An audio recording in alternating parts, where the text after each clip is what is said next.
In this video I'm going to show you how to fix a paper jam in your Canon ImageCLASS MF450dw printer.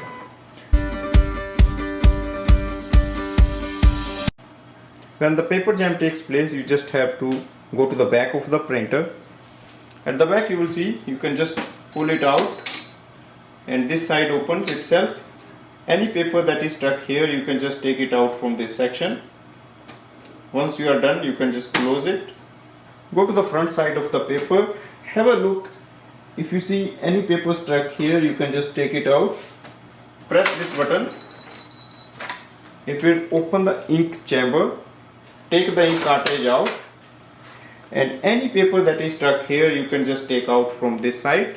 And then you are ready to use it. So just slide it back in.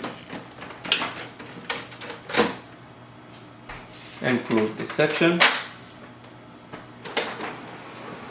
So this should fix the paper jam. Thanks for watching.